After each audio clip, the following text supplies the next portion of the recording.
Hi friends, welcome to தேனில்லி சமையல். நோய் எதிர்ப்பு சக்தி அதிகரித்து உடலை நோயிலிருந்து பாதுகாக்க வீட்டில் உள்ள பொருள் மட்டுமே வச்சு சிம்பிளாக ஹெல்த்தியான ரெசிபி எப்படி செய்தாங்க பார்க்க போகிறோம். சுகர், பிபி, வெயிட் லாஸ் பண்ணணும்னு நினைக்கிறவங்களுக்கு இது ரொம்ப யூஸ்ஃபுல்லாக இருக்கும். வாங்க எப்படி செய்யுதுன்னு பார்த்துடலாம்.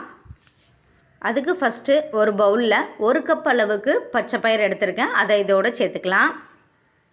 பச்சைப்பயிறு தோலோடு சேர்க்கும்போது உடம்புக்கு ரொம்ப நல்லது. பச்சைப்பயிறு இல்லாத பட்சத்தில் பாசிப்பருப்பு கூட சேர்த்து செய்யலாம். கூடவே ஒரு 1/2 கப் அளவுக்கு கருப்பு உளுந்து எடுத்திருக்கேன். அதையும் இதோடு சேர்த்துக்கலாம். கருப்பு உளுந்துக்கு பதிலாக நீங்கள் வெள்ளை உளுந்து கூட சேர்த்து செய்யலாம். உளுந்து சேர்க்குறதுனால நல்ல சாஃப்ட்னஸாகவும் இருக்கும், நல்ல டேஸ்ட்டாகவும் இருக்கும். அதனால் சேர்த்துக்கிறேன்.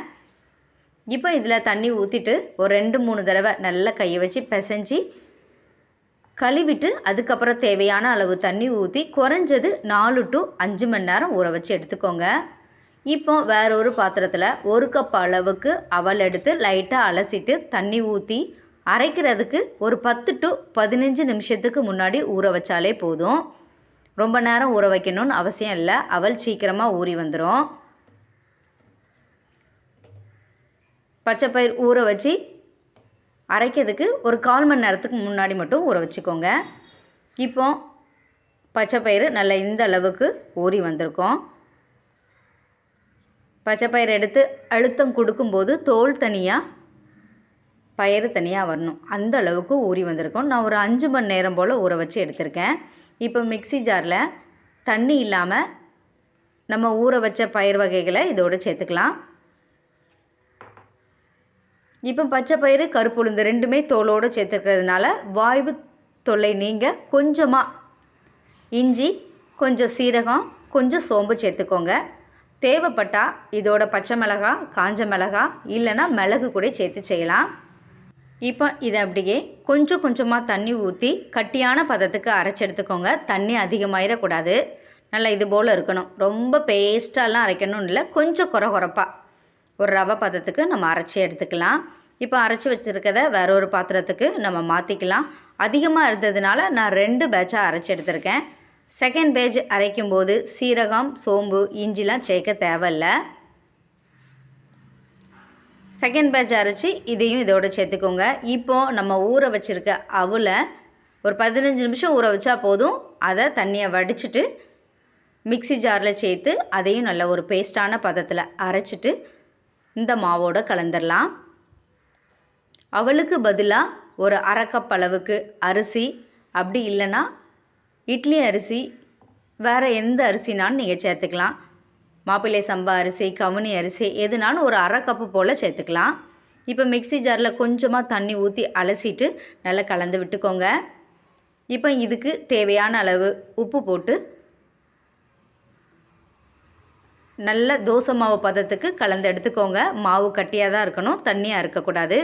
நல்ல இந்த பக்குவத்தில் இருக்கணும். இப்போ இந்த மாவை உடனே செய்கிறதா இருந்தாலும் செய்யலாம். ஆனால் புளிக்க வச்சு செய்யும்போது டேஸ்ட்டும் நல்லாயிருக்கும், நல்லா சாஃப்டாகவும் இருக்கும். அதனால் நான் புளிக்க வச்சுருக்கேன். நான் இதை அப்படியே ஒரு 6 மணி நேரம் போல் புளிக்க வச்சுக்கிறேன். வெயில் காலம், மழைக்காலம் தகுந்த மாதிரி புளிக்க வச்சுக்கோங்க. எனக்கு நல்ல ஒரு 6 மணி நேரத்தில் மாவு பொங்கி நல்லா புளிச்சு வந்துட்டு, ரொம்பவும் மாவு புளிச்சிடக்கூடாது. நல்லா லைட்டாக இது போல் உளுந்து சேர்த்துருக்கிறதுனால மாவு நல்லா பொங்கி வரும். மாவு எந்த அளவுக்கு பொங்கி வந்திருக்குன்னு பாருங்கள்.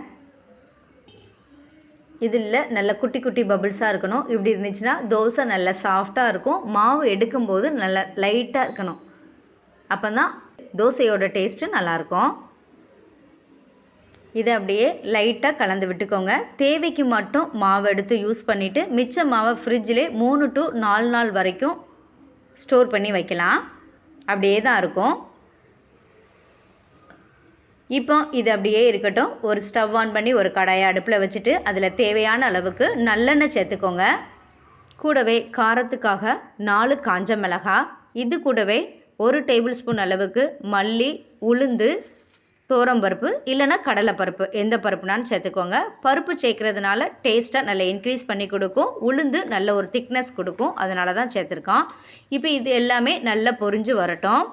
இப்போ இது கூடவே கொஞ்சமாக சீரகம், கொஞ்சோண்டு இஞ்சி எடுத்து தோலெல்லாம் நீக்கிட்டு இந்த ஷேப் அண்ட் சைஸில் கட் பண்ணி வச்சுருக்கேன். அதையும் இதோடு சேர்த்துக்கலாம்.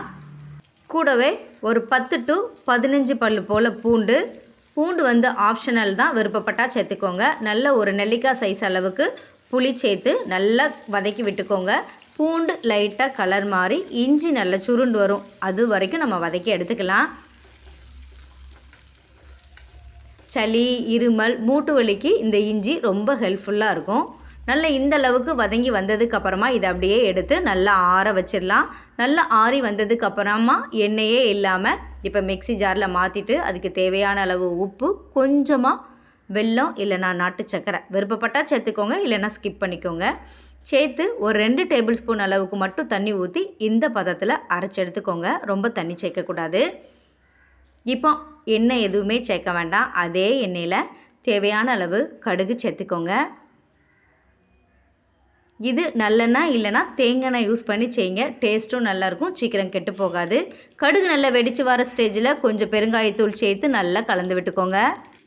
இப்போ அரைச்சி வச்சுருக்க இஞ்சி பூண்டு பேஸ்ட்டை இதோடு சேர்த்து நல்லா கலந்து விட்டுக்கலாம். தேவைப்பட்டால் கொஞ்சமாக தண்ணி ஊற்றிக்கோங்க. தண்ணி ஊற்றி நல்லா கலந்து இதோடு சேர்த்துக்கோங்க. நம்ம ஊற்றின தண்ணி எதுவுமே இல்லாமல் நல்லா வற்றி வரணும், அது வரைக்கும் நல்லா வதக்கி எடுத்துக்கோங்க. ஹாஸ்டலில் இருக்கிறவங்களுக்கு இது ரொம்ப யூஸ்ஃபுல்லாக இருக்கும். இஞ்சி நல்ல ஜீரண சக்தியை அதிகரிக்கும், வாயு பிரச்சனை, இதய ஆரோக்கியத்தை மேம்படுத்துறதுக்கு இதுக்கு எல்லாமே இந்த இஞ்சி ரொம்ப யூஸ்ஃபுல்லாக இருக்கும். இப்போ நம்ம சேர்த்ததான எண்ணெய் நல்லா பிரிஞ்சு வரணும், அது வரைக்கும் லைட்டாக மீடியம் ஃப்ளேமில் கலந்து விட்டுக்கோங்க. நல்லா இது போல் எண்ணெய் பிரிஞ்சு வந்ததுக்கு அப்புறமா இதை அப்படியே நல்லா ஆற வச்சுட்டு வேறு ஒரு பாக்ஸில் நம்ம அடைச்சி வச்சோன்னா 1 மாதம் வரைக்குமே கெட்டு போகாது. வெளியிலே வச்சு ஸ்டோர் பண்ணலாம், டேஸ்ட்டும் நல்லாயிருக்கும். டெய்லி காலையில் வெறும் வயிற்றில் கூட வெல்லம் சேர்த்துருக்கிறதுனால அப்படியே சாப்பிடலாம். அப்படி இல்லைனா பிரேக்ஃபாஸ்ட்டு சாப்பிட்டதுக்கு அப்புறம் கூட இதை எடுத்துக்கலாம். இது இட்லி, தோசை, சாதத்தோடு சாப்பிட்றதுக்குமே அவ்வளோ ஒரு டேஸ்ட்டாக இருக்கும். இதை ஸ்டோர் பண்ணி வச்சுக்கோங்க. இஞ்சி நோய் எதிர்ப்பு சக்தியை அதிகரித்து உடலை நோயிலேருந்து பாதுகாக்கிறதுக்கு இது முக்கிய பங்கு வகிக்கும். இதயத்துக்கு ரொம்ப நல்லது, எலும்புகளை நல்ல இரும்பு போல் ஆக்கும். ட்ரை பண்ணி பாருங்கள். இப்போ ஸ்டவ் ஆன் பண்ணி தோசைக்கல்லை அடுப்பில் வச்சுட்டு கல் நல்ல சூடானதுக்கப்புறமா கொஞ்சமாக தண்ணி தெளிச்சுக்கோங்க. அப்போ தான் ஹீட் எல்லா இடத்துலையும் ஒரே அளவில் இருக்கும். ஒரு கரண்டி மாவு எடுத்து எந்த அளவுக்கு மெல்லிசாக சுட முடியுமோ அந்த அளவுக்கு நல்ல ஒல்லியாக சுட்டு எடுத்துக்கோங்க. உங்கள் விருப்பத்துக்கு தகுந்த மாதிரி கூட்டி குறைச்சி மாவு எடுத்து சுற்றிக்கோங்க. நார்மலாக தோசை சுடுற மாதிரி சுட்டுக்கோங்க. ஆனால் நார்மலாக தோசை சுடுற டைமை விட இது ஒரு 2 to 3 நிமிஷம் போல் எடுக்கும். லைட்டாக வெந்து வர ஸ்டேஜில் 1 டேபிள் ஸ்பூன் அளவுக்கு நெய் சேர்த்துக்கிறேன். நான் இது பிள்ளைங்களுக்கு கொடுக்கறதுனால நெய் தாராளமாக சேர்த்துருக்கேன். நீங்கள் உங்கள் விருப்பத்துக்கு தகுந்த மாதிரி சேர்த்துக்கோங்க. நெய் சேர்த்ததுக்கப்புறமா நல்ல கலர் மாறி அதுவே நல்ல எலும்பி வரும். அந்த ஸ்டேஜில் நம்ம திருப்பி போட்டுக்கலாம். தோசைகளில் ஒட்டாது, நல்ல இந்த அளவுக்கு எடுக்க வரும். அப்படியே ஒட்டியிருந்தால் ஓரங்களில் நல்லா எடுத்து விட்டதுக்கப்புறமா திருப்பி போட்டுக்கோங்க. நல்லா இந்த அளவுக்கு சூப்பராக இருக்குதுன்னு பாருங்கள். புரதச்சத்து, நார்ச்சத்து, இரும்புச்சத்து அதிகம் நிறைஞ்ச பச்சைப்பயிறு வச்சு இந்த மாதிரி செஞ்சு கொடுங்க. பிள்ளைங்க நல்லா விரும்பி சாப்பிடுவாங்க. இதுக்கு பெஸ்ட்டு காம்பினேஷனாக இந்த இஞ்சி சட்னி, பீக்கங்காய் சட்னி, இது எல்லாமே டேஸ்ட்டாக இருக்கும். நல்லா கலர்ஃபுல்லாகவும் இருக்கும். அடுத்ததாக தோசை ஊற்றுறதுக்கு முன்னாடி தண்ணி தெளிச்சிக்கோங்க. மாவு நல்லா கட்டியாக இருக்கணும். பச்சைப்பயிறு, உளுந்து, இஞ்சி 3லையுமே ஆன்டி ஆக்சிடென்ட் அதிகமாக இருக்கிறதுனால நோய் எதிர்ப்பு சக்தியை அதிகரிக்கும், உடலை நோயிலேருந்து பாதுகாக்கும். இரும்பு சத்து அதிகமாக இருக்கிறதுனால ஹெச்பி லெவலை நல்லா இன்க்ரீஸ் பண்ணி கொடுக்கும். உடலை ஆரோக்கியமாக வைக்கிறதுக்கு இது ரொம்ப யூஸ்ஃபுல்லாக இருக்கும். இதில் பொட்டாசியம், மேக்னீஷியம் இருக்கிறதுனால இதே ஆரோக்கியத்திற்கு நல்லது. கால்சியம் அதிகமாக இருக்கிறதுனால எலும்புகளுக்கு ரொம்ப நல்லது. எப்பவும் ஒரே மாதிரி இட்லி, தோசைன்னு சாப்பிடாம கொஞ்சம் ஹெல்த்தியாக வித்தியாசமாக இது போல் செஞ்சு சாப்பிடுங்க. இது சுகர், பிபி இருக்கிறவங்களுக்கு ரொம்ப யூஸ்ஃபுல்லாக இருக்கும். வெயிட் லாஸ் பண்ணணும்னு நினைக்கவங்களும் வாரத்தில் 2 to 3 நாள் வரைக்கும் இதை எடுத்துக்கலாம். காலையில் பிரேக்ஃபாஸ்ட்டாவோ இல்லை நைட்டு டின்னருக்கு கூட செஞ்சு சாப்பிட்லாம். நல்ல ஹெல்த்தியான ரெசிபியை நீங்களும் ட்ரை பண்ணி பாருங்கள். நீங்களும் இதே மெத்தடில் ட்ரை பண்ணி பார்த்துட்டு எப்படி இருந்துச்சுன்னு கமெண்ட் பண்ணுங்கள். இந்த வீடியோ உங்களுக்கு யூஸ்ஃபுல்லாக இருந்துச்சுன்னா மறக்காமல் தேனெல்லி சமையலை சப்ஸ்கிரைப் பண்ணுங்கள். Thank you friends.